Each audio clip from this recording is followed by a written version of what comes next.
The celebration on Vorthak Prime lasted 3 days. Green and gold banners hung from every building in the capital city. The reptilian citizens danced in the streets, their scaled faces bright with joy. Children threw flower petals from balconies, while adults shared bottles of fermented kelp wine. The reason was simple. Earth was silent. The humans were finally gone. Commander Veltar stood on the balcony of the military headquarters, watching the festivities below. His yellow eyes gleamed with satisfaction. 3 months ago, he had personally ordered the orbital bombardment of the human homeworld. 50 ships had fired their weapons for 6 straight hours. The planet's surface had turned to glass and ash. Not a single distress signal had come from Earth since that day. "Commander," called a voice behind him. Veltar turned to see his aide, a young officer named Crix. "High Counselor Nix wishes to speak with you." Veltar nodded and walked inside. The communication screen flickered to life, showing the pale blue face of the Federation diplomat. Nix looked pleased, her large black eyes sparkling with what humans might have called smugness. "Congratulations, Commander," Nix said. "The Federation Council has approved your promotion to Fleet Admiral. Your decisive action against the human threat has brought peace to the galaxy." "Thank you, Counselor," Veltar replied. "The galaxy is safer now. No more human pirates stealing our cargo ships. No more human colonies appearing where they should not be. No more human soldiers fighting like madmen in every battle." Nick smiled, showing rows of sharp teeth. Indeed. The humans were always too aggressive, too unpredictable. They expanded too fast and fought too hard. The galaxy has no place for such chaos. The communication ended, and Veltar returned to his desk. Reports covered the surface. All of them. Good news. Trade routes that had been dangerous for years were now safe. Merchant ships moved freely between worlds. The Federation's member species were expanding into territories that humans had once claimed. On the planet Kepler-7, the insectoid Chitauri were building new hive cities. The crystalline Luxans had established mining operations on 12 former human worlds. Even the peaceful Aquari were sending colony ships to systems they had never dared to visit before. The humans had been a problem for 50 years. They appeared in space when other species were still learning to fly between stars. Within 2 decades, they had colonies on 100 worlds. They traded with everyone but trusted no one. When conflicts arose, humans fought with a fury that terrified other species. But now it was over. Earth was a dead world, and the last human colonies had surrendered or been destroyed. The galaxy could finally live in peace. Deep beneath the ruins of Sol, Daesung checked the air recycling system for the 3rd time that day. The underground facility had been designed to survive anything, even nuclear war. It had kept 3,000 people alive for 3 months while the surface world burned above them. "How are the oxygen levels?" asked Sojin, entering the engineering section. The Marine commander still wore her combat uniform, though it was patched and dirty. Her face was thin from rationed food, but her eyes remained sharp and alert. "Stable," Daesung replied. "The system is working perfectly. We have enough air for another 2 years if we keep the population steady." So Jin nodded. "Good. What about the surface scans?" Daesung turned to a bank of monitors showing views from hidden cameras above ground. The screens displayed a wasteland of broken concrete and twisted metal. Where Sol had once stood, only rubble remained. The sky was still gray with dust and ash. "No movement for 6 days," he said. "The alien patrol ship stopped coming last week. I think they believe nothing survived up there." "They're wrong," Sojin said quietly. "We have reports from 12 other sites, underground facilities in New York, London, Tokyo, Moscow, maybe 15,000 people total." 15,000, Daesung repeated. "Out of 8 billion, Sojin placed a hand on his shoulder. 15,000 is enough. We survived their attack. We can survive anything." She walked to another section of the facility where Jin-A worked at a computer terminal. The cybersecurity specialist had been monitoring alien communications for weeks, listening to their radio chatter and data transmissions. "What are they saying?" Sojin asked. Jin-A looked up from her screen. They think we're extinct. Complete celebrations across all Federation worlds. They're dividing up our territory and planning new colonies. Let them celebrate, Sojin said. Let them think they won. On the other side of the facility, Hyunwoo was training a group of young survivors. The former intelligence operative had served on dozens of worlds before the war. He knew alien tactics, their weaknesses, their fears. Remember, he told his students, aliens think in patterns. They follow rules and procedures. Humans adapt. We change. We survive. One of the students, a teenager named Minho, raised his hand. But sir, they destroyed our entire planet. How can 15,000 people fight the whole galaxy? Hyunwoo smiled grimly. Because they think we're dead. They're not watching for us anymore. They're not prepared for us. And most importantly, they forgot the most important rule about humans. What rule? Minho asked. We're most dangerous when we have nothing left to lose. Above ground, the aliens continued their patrols of other human worlds. They dismantled human space stations and claimed human colonies. Federation archaeologists studied human ruins, trying to understand how such an aggressive species had developed so quickly. But they avoided Earth. The planet was considered a dead world, too damaged to be worth investigating. Their long-range scanners showed no large cities, no power sources, no signs of civilization. Just empty wasteland beneath poisoned skies. They never looked deep enough to find the bunkers. They never stayed long enough to notice the carefully hidden air vents. They never realized that under every major human city, survival shelters had been built during the early days of space travel. Shelters designed by people who knew that someone someday might try to destroy them from above.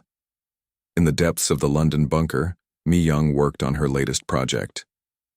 The scientist had been developing new technologies using salvaged alien equipment.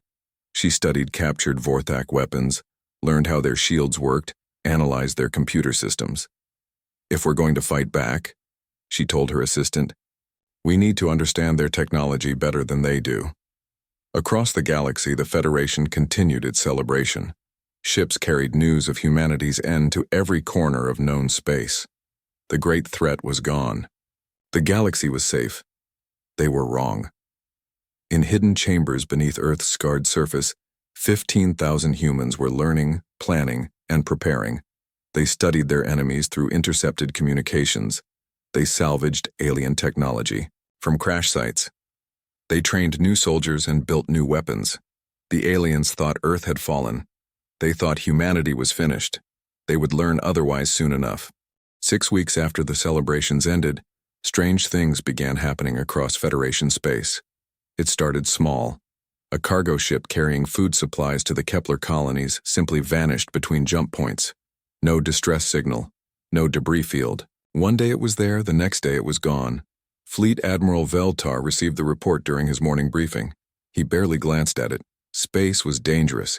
Ships were lost all the time to equipment failures or pirates, probably engine. Trouble? He told his aide. Or maybe raiders from the outer rim. Send a patrol to search the area. But the patrol found nothing. The cargo ship had disappeared as if it never existed. 3 days later, it happened again. This time it was a military transport carrying weapons to a new Federation outpost. The ship's last transmission was routine navigation data. Then silence. On Earth, deep in the ruins of what had once been Tokyo, Hyunwoo sat in front of a bank of stolen alien computers. The former intelligence operative had spent months learning how Federation communication systems worked. Now he could listen to their military channels, read their shipping schedules, and track their fleet movements. Target acquired, he said into his headset. Weapons transport, Grid 77 Alpha. Jin-A, can you access their navigation system? 2,000 kilometers away in the Seoul bunker, Jin-A's fingers flew across her keyboard. The cybersecurity specialist had become an expert at hacking alien networks. Their security was strong but predictable. Humans were better at thinking outside the rules. I'm in, she replied. Disabling their distress beacon now.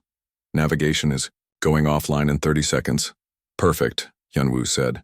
Woo-Jin, you're clear for approach. In the cold vacuum of space, a small human ship approached the Federation transport.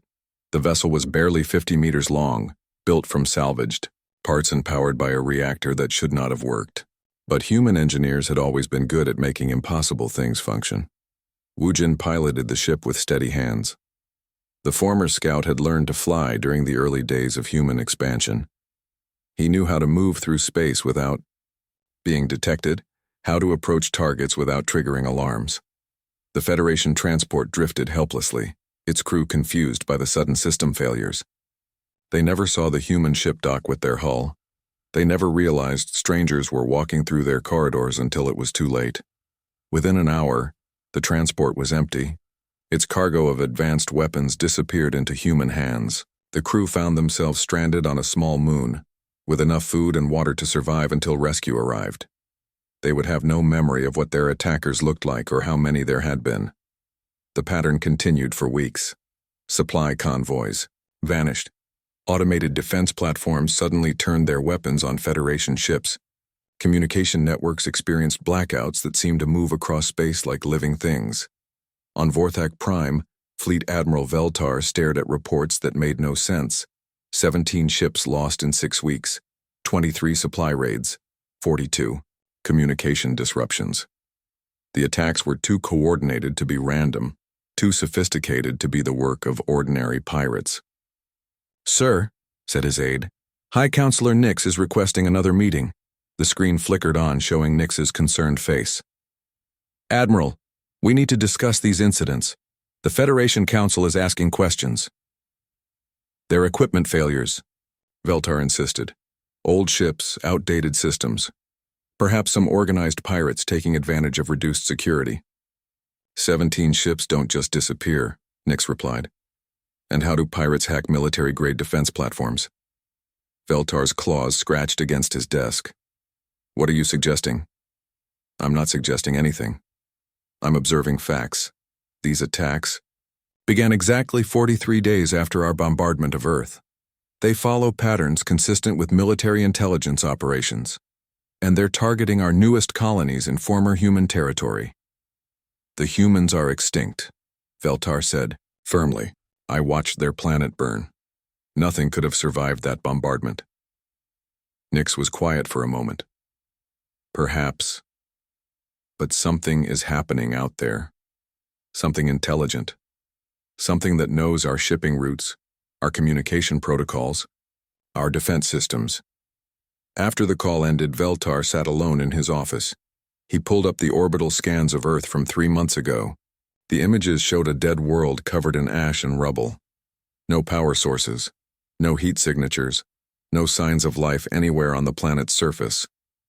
But what if the humans had gone underground? He pushed the thought away. Even if some humans had survived in bunkers, there could not be many. A few hundred people at most.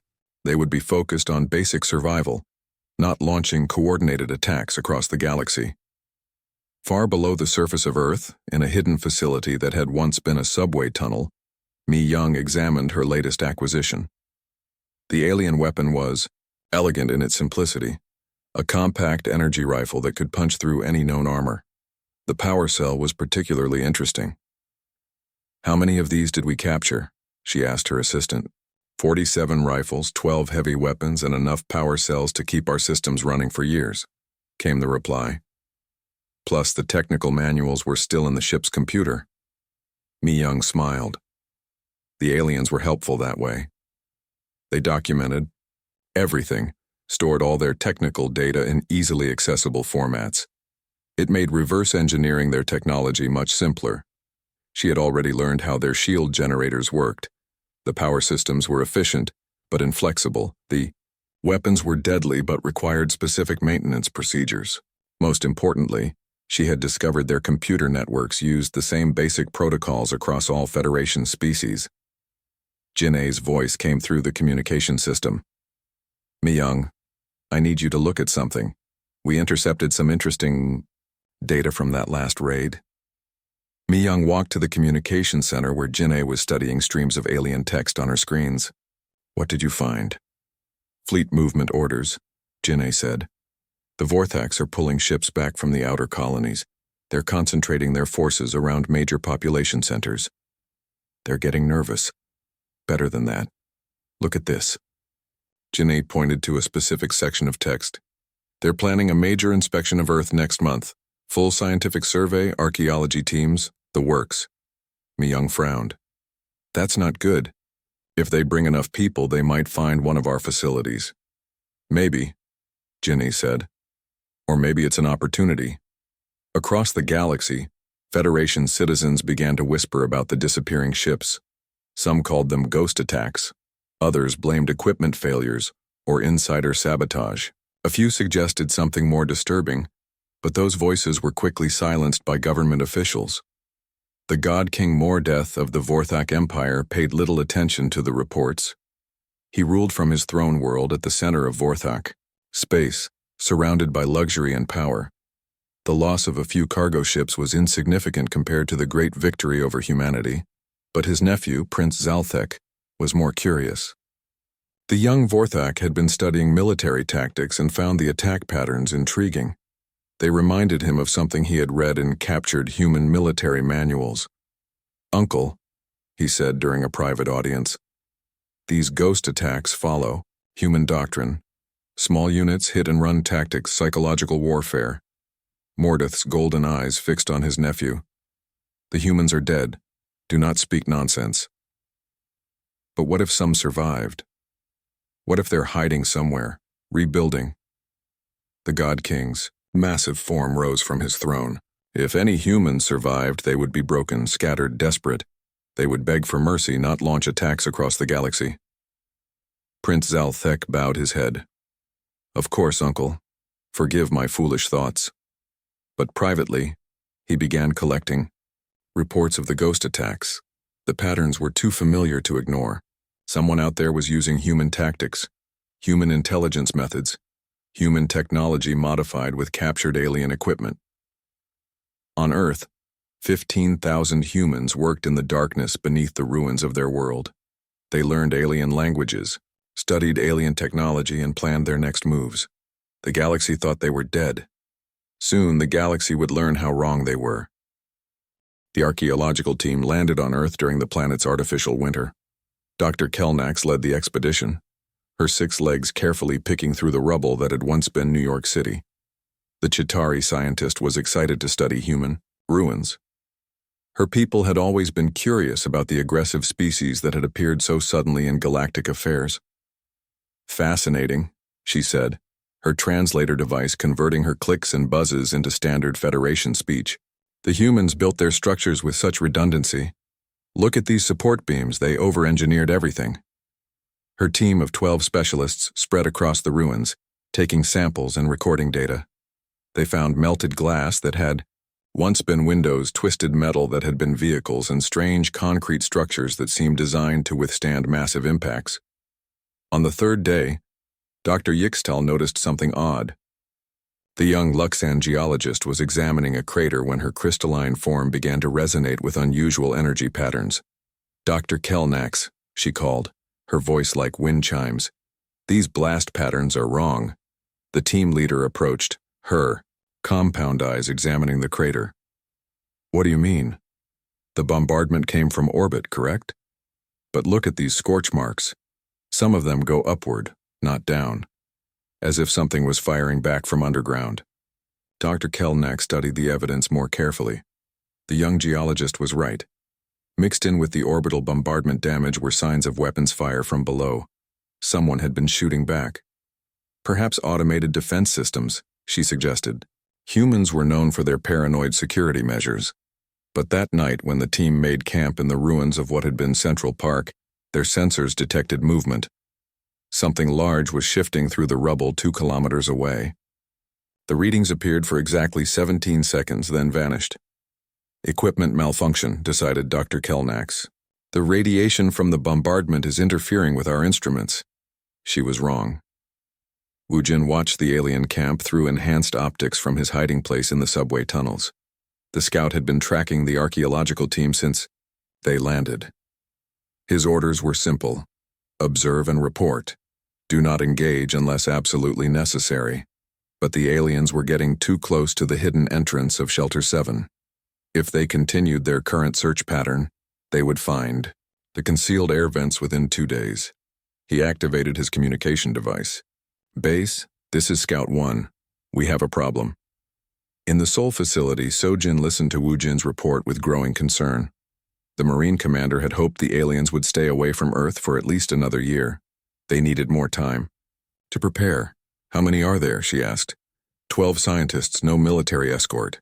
They're using standard survey equipment, nothing too sophisticated.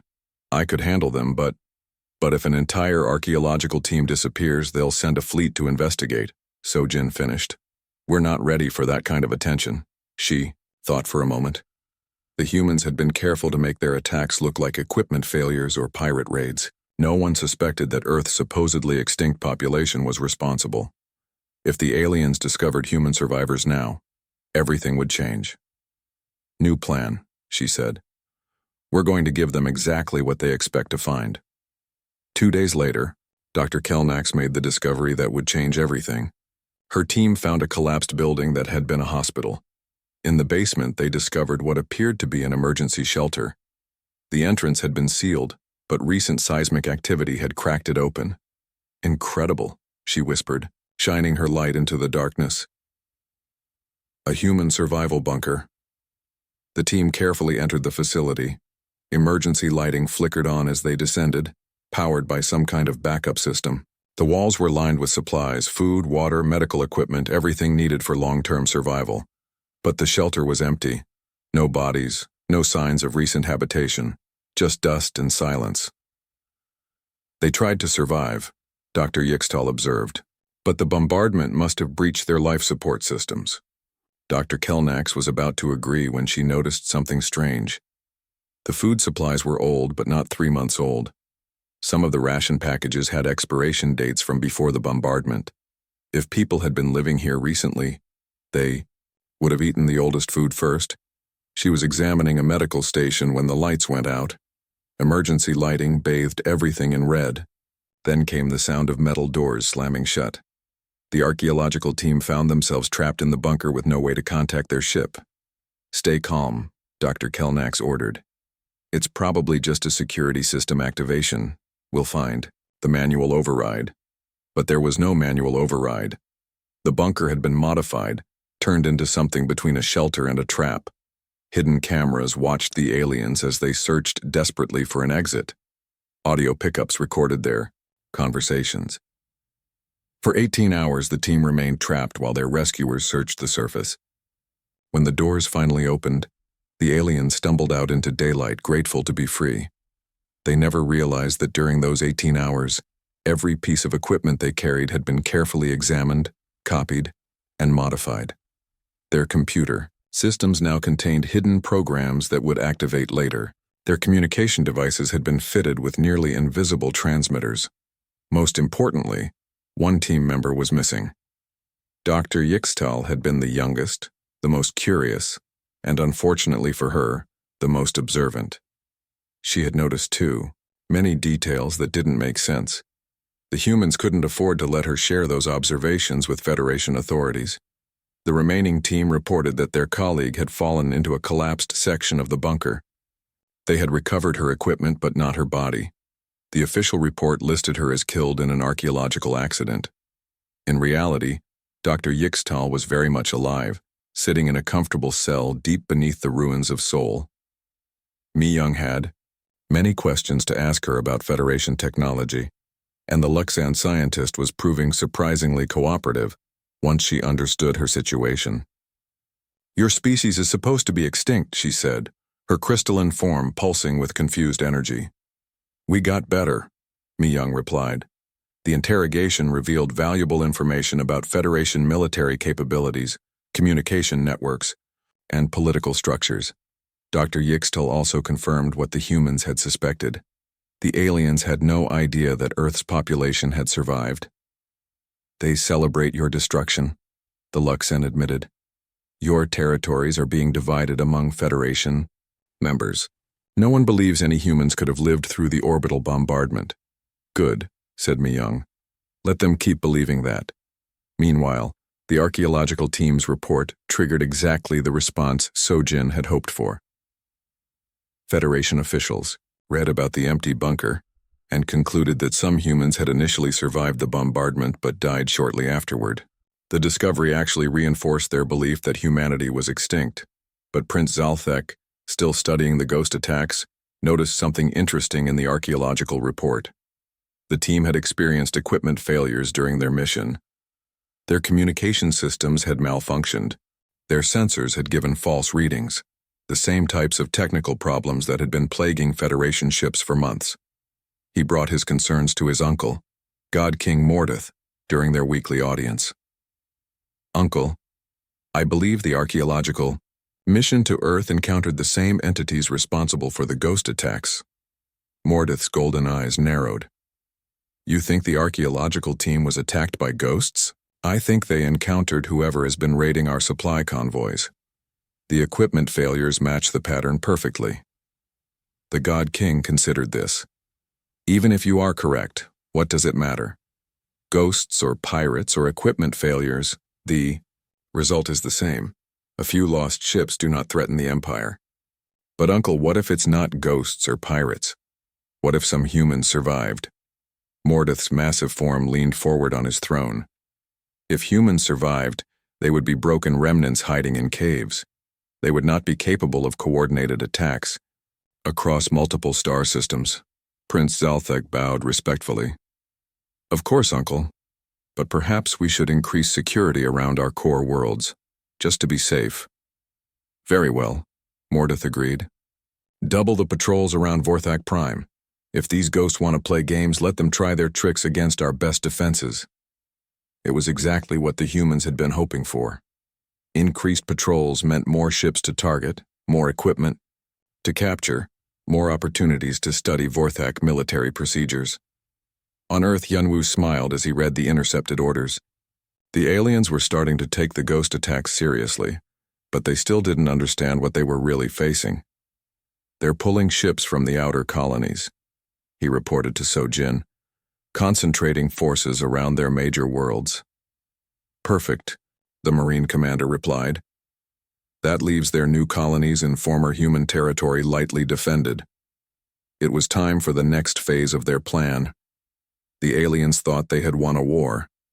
Soon they would learn that the war was just beginning. Taemin had been working for 3 weeks straight.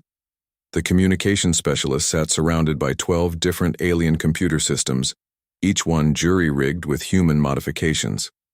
His eyes were red from lack of sleep, but his hands remained steady as he typed commands into the hybrid interfaces. "How much longer?" asked Young-Soo, the military strategist who had designed this entire operation. 6 hours, Taemin replied without looking up from his screens. "Maybe 8. The Vorthak military networks have better security than the civilian systems. We only get one chance at this," Young-Soo reminded him. "If they detect the intrusion before we finish, they'll shut down their entire communication grid." Taemin nodded. He understood the stakes. For 6 months, human survivors had been preparing for this moment. Every captured piece of alien technology, every intercepted communication, every bit of intelligence gathered during the ghost attacks had led to this single operation.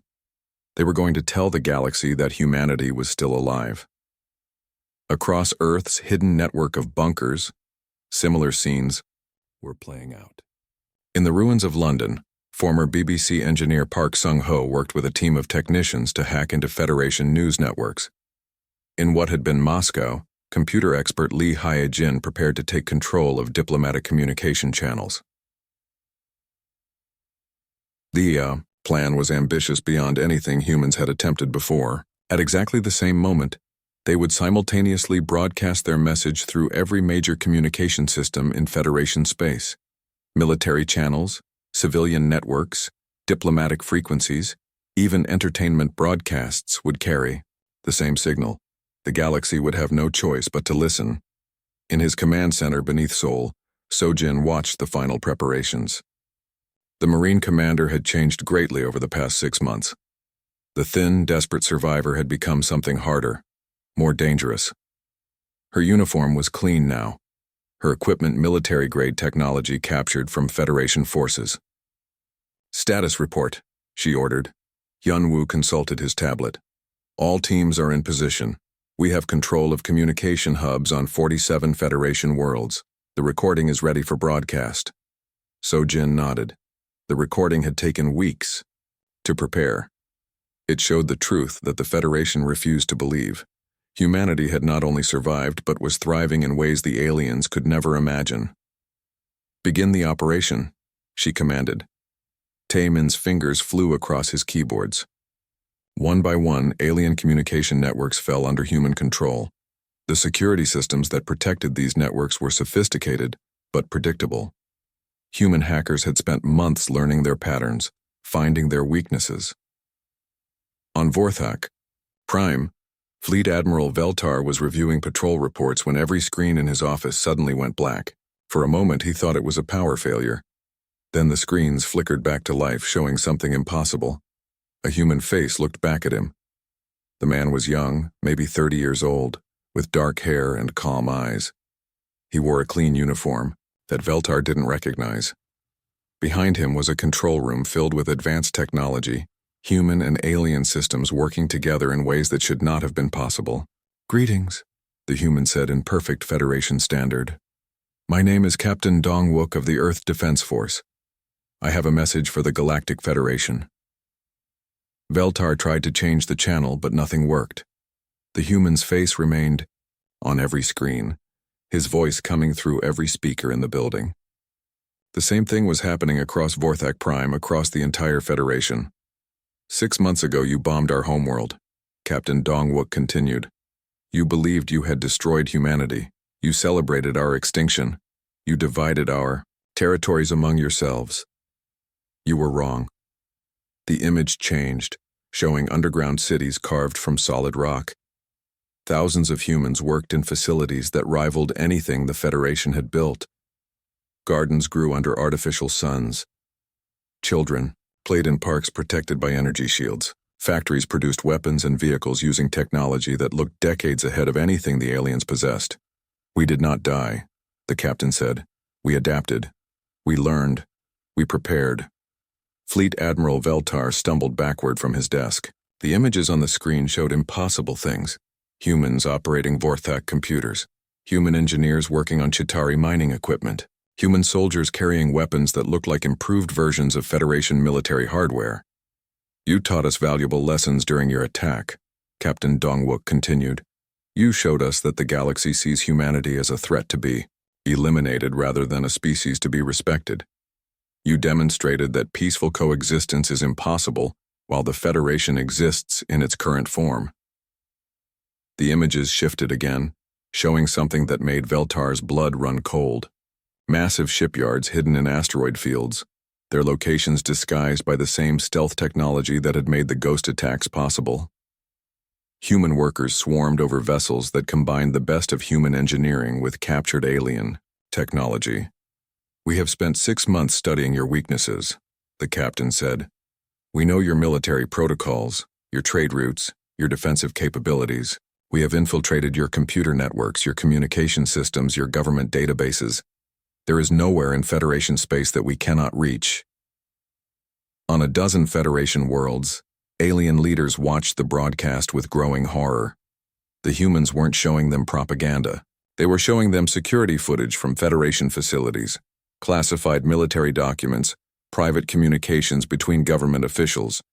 The message that humans had somehow accessed information that should have been impossible to obtain. "We could have destroyed you already," Captain Dong-wook said, his calm voice more terrifying than any threat. "Your defense platforms can be turned against your own ships. Your power grids can be shut down remotely. Your government databases can be wiped clean with a single command. We have proven this repeatedly over the past 6 months." Fleet Admiral Veltar thought about the ghost attacks, the mysterious equipment failures, the ships that had vanished without trace. All of it had been the work of these supposedly extinct humans. "But we are not like you," the captain continued. "We do not make war on entire civilizations. We do not commit genocide against species that inconvenience us. We prefer to solve problems through negotiation when possible." The image changed one final time, showing coordinates floating in space above a star map. Veltar recognized the location immediately. It was the Vorthak home system. Therefore, we extend this invitation to God King Mordeth of the Vorthak Empire, Captain Dongwook said. We request a meeting to discuss terms for ending this conflict. The coordinates are for a neutral location in deep space, exactly 1 light-year from your throne world. Veltar's claws scraped against his desk. The humans were calling for a meeting 1 light-year from Vorthak Prime. They were announcing to the entire galaxy that they could reach the very heart of the Empire whenever they chose. You have 72 hours to respond, the captain said. If no Vorthak representative arrives at the designated coordinates, we will consider diplomacy to have failed. At that point, we will demonstrate exactly how much we learned from your example. The broadcast ended, leaving every screen in Federation space displaying the same simple message. Humanity endures. Across the galaxy, panic began immediately. Stock markets crashed as investors realized that the human territories they had been fighting over were still defended. Military commanders frantically tried to assess the threat level of an enemy they had believed was extinct. On Vorthak Prime, God King Mordeth sat on his throne in stunned silence. Prince Zalthek stood beside him, no longer the curious young royal who had worried about ghost attacks. The broadcast had confirmed his worst fears. Uncle, he said quietly, the humans have been watching us for 6 months. They know everything about our defenses, our capabilities, our weaknesses. Mordeth's golden eyes stared at the coordinates still floating on the nearest screen. The humans had chosen their meeting location carefully. 1 light-year from Vorthak Prime was close enough to be insulting, far enough to avoid immediate military response. It was a power play that any Vorthak would recognize and respect. Summon the War Council, Mordeth ordered. We need to understand exactly what we are facing. But deep down, he already knew. The humans had spent 6 months proving that they could strike anywhere, anytime, against any target. They had infiltrated the most secure systems in Federation space. They had captured advanced military technology and improved it beyond recognition. Most terrifying of all, they had done it while everyone believed they were dead. In the hidden bunkers beneath Earth's surface, 15,000 humans watched their leaders broadcast with pride and grim satisfaction. They had sent their message to the galaxy. Now they would wait to see how the galaxy responded. The war was no longer secret. The galaxy would have to choose, negotiate with humanity, or face the consequences of underestimating them again. Do-Hyun checked his instruments one final time. The small ship drifted at the edge of the Vorthak home system, invisible to their sensors, undetectable by their patrols. Human stealth technology had advanced far beyond anything the Federation possessed, but this mission would test it to its limits. Are you certain about this? Asked So-Jin through the communication link. The Marine commander was watching from Earth, 300 light-years away, but her concern was clear in her voice. The plan will work, Do-Hyun replied. The pilot had volunteered for this mission because he was the best they had, but also because he understood what failure would mean. If the Vorthaks captured him, they would learn things that could destroy humanity's remaining advantages. Remember, you're not going there to fight, So-Jin reminded him. You're going there to deliver a message. Do-Hyun smiled grimly. I know, though I suspect the message will be more impressive if I deliver it in person. The past 72 hours had been chaotic across Federation space. The human broadcast had triggered panic buying, military mobilizations, and emergency government sessions on dozens of worlds. Some Federation members had called for immediate military action against Earth. Others had suggested negotiation. God King Mordeth had chosen a different path. Instead of sending a representative to the neutral meeting location, he had assembled the largest fleet in Vorthak history around his throne world. 500 warships now patrolled the approaches to Vorthak Prime, their weapons charged and their crews ready for battle. The message was clear. If humans wanted to negotiate, they would have to come to him. Do-Hyun's ship began its approach, moving through the outer system at a speed that should have been impossible for such a small vessel. Human engineers had learned to combine their own technology with captured alien innovations in ways that broke conventional physics. The first detection grid never noticed him. Neither did the second or third. His ship's stealth systems had been designed specifically to fool Vorthak sensors. using data captured during months of ghost attacks. It wasn't until he reached the inner system that alarms began to sound. On the command ship of the Vorthak fleet, Admiral Kester stared at his displays in confusion. "What am I looking at?" "Unknown contact, sir," reported his sensor operator. "It appeared on our screens 12 seconds ago, but the computer says it's been there for the past 6 hours." "That's impossible." "Yes, sir, but the trajectory analysis confirms it. Whatever that ship is, it's been flying through our detection grid for hours without being noticed." Admiral Kester studied the readings. The contact was small, maybe 50 meters long, moving at sublight speed toward Vorthak Prime. It was transmitting no identification signals, responding to no hails, and somehow remaining invisible to most of their sensors. "It's a human ship," he realized. "It has to be." The Admiral opened a channel to God King Mordeth's palace. "Your Majesty, we have a situation. A single human vessel has penetrated our defenses and is approaching the throne world." On his throne deep within the palace, Mordeth listened to the report with growing anger. "Destroy it." "Yes, Your Majesty." Admiral Kessitar gave the order, and 50 ships opened fire on the small human vessel. Energy beams and missiles filled space around the target, enough firepower to destroy a battlecruiser. The human ship flew through the barrage untouched. Every weapon that should have hit it somehow missed. Targeting computers malfunctioned. Guidance systems failed. The small vessel continued its approach as if the entire Vorthak fleet was firing blanks. "How is this possible?" Admiral Kessitar whispered.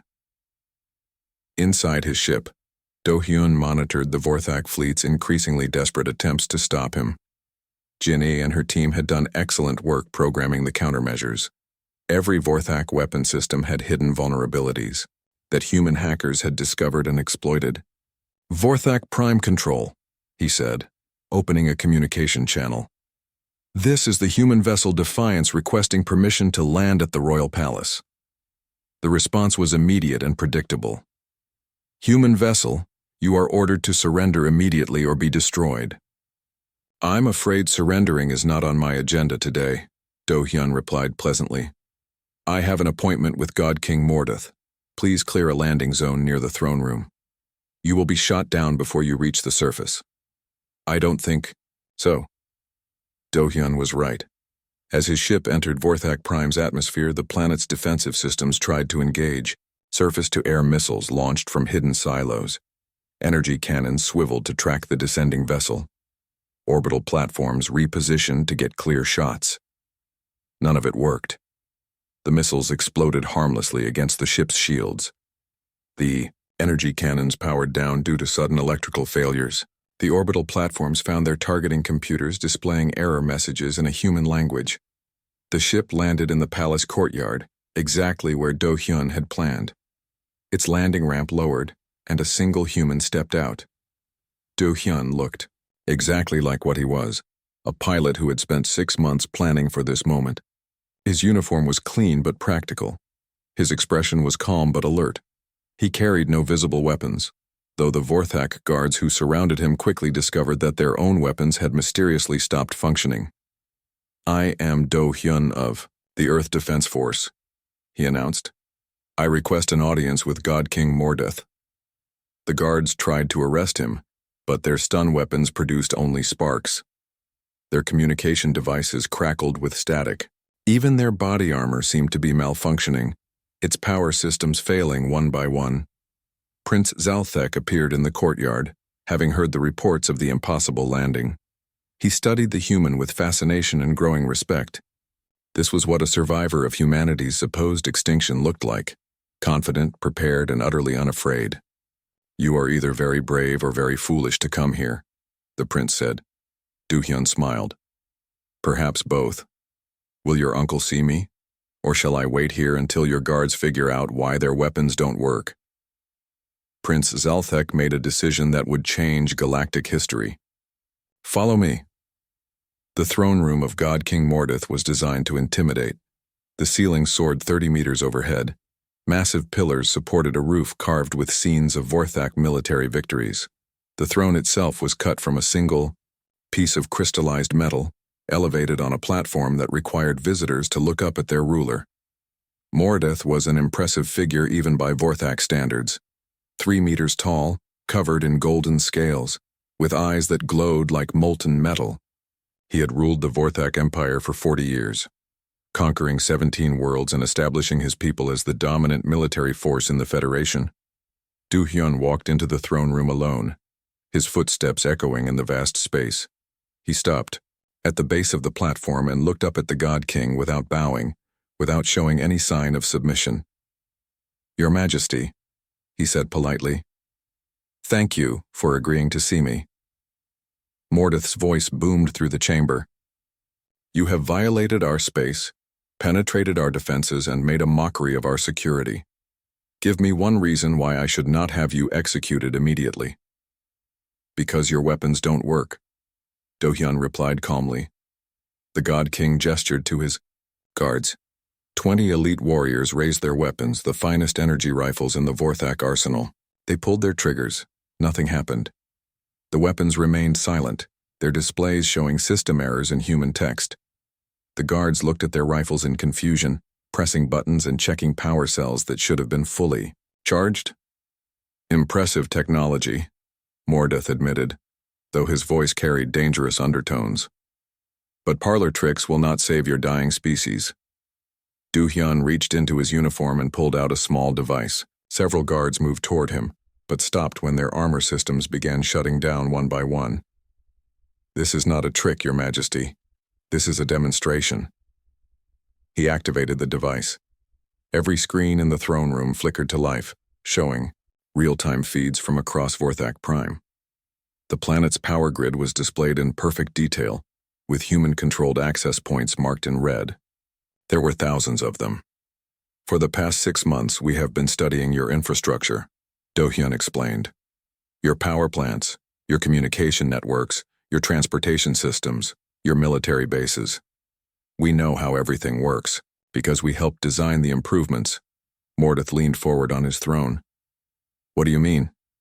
"The ghost attacks weren't just about stealing supplies, Your Majesty. Every time we boarded one of your ships, we left behind gifts, small improvements to your computer systems, efficiency upgrades to your power networks, security patches for your communication arrays." The screens changed, showing technical diagrams that made Prince Zalthek gasp in recognition. The improvements had been subtle, almost invisible. Tiny pieces of code that made systems run better, use less power, process data faster. "You have been living with human technology for months," Do-hyun continued. "It's in your ships, your cities, your military equipment. We didn't just infiltrate your networks, we became part of them." God King Mordeth stood from his throne, his massive form towering over the human. "You are saying you could destroy our entire civilization." "I'm saying we already control it," Do-hyun replied without flinching. "Every power plant on this world could shut down with a single command. Every ship in your fleet could lose navigation. Every weapon could stop firing. Every door could lock. Every light could go out." To prove his point, he touched another control on his device. The lights in the throne room dimmed for exactly 3 seconds, then returned to normal. It was a gentle demonstration, but the message was clear. "Why haven't you done it?" Mordeth demanded. "Because we're not monsters," Do-hyun said. "We didn't survive your attempt at genocide just to commit genocide ourselves. We want something much simpler." "Which is?" Do-hyun gestured to the screens around them. "Recognition, respect. A guarantee that the Federation will never again try to exterminate humanity." Prince Zalthek stepped forward. "What exactly are you proposing?" "Complete withdrawal of Federation forces from all former human territories. Recognition of human sovereignty over those systems. Reparations for the damage done to Earth. And a formal treaty guaranteeing that no Federation member will ever again attack human civilians." Mordeth's golden eyes blazed with anger. "You come into my throne room, demonstrate that you could destroy my empire, and then demand that I surrender territory to you?" "I'm offering you a choice," Do-hyun said calmly. "Accept our terms, and humanity will withdraw from Federation space. Refuse, and learn what happens when you underestimate humans twice." The God King was silent for a long moment, considering his options. He could refuse the humans' demands and face a war against an enemy that had already proven they could reach anywhere, control anything, and strike without warning. Or he could accept terms that would make him look weak, but might preserve his empire. "You speak of reparations," he said finally. "What do you consider fair compensation for your losses?" Do-hyun smiled for the first time since entering the throne room. "We'll send you an itemized bill. It's quite detailed, 6 months of careful accounting." The screens changed again, showing a document that made even the God King's eyes widen. The reparations demand was enormous. Enough raw materials to rebuild Earth's surface cities, enough technology to restore the human fleet, enough credits to support the survivors for decades. But it wasn't impossible. The Federation had the resources, if they were willing to pay. "And if we agree to these terms?" Mordeth asked. "Then humanity withdraws from Federation space and establishes our own territories in the former human colonies. We'll maintain peaceful relations with any Federation member that respects our borders. We might even consider trade agreements eventually." "And if we refuse?" Do-hyun's expression grew serious. "Then you'll learn why the galaxy was afraid of humanity in the first place.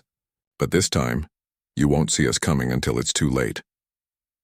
The throne room fell silent except for the humming of electronic systems. Prince Zalthek looked at his uncle, understanding that this moment would define the future of the Vorthak Empire and possibly the entire Federation. God King Mordeth had built his reign on strength, on the principle that power belonged to those willing to take it. But the humans standing before him represented a different kind of power.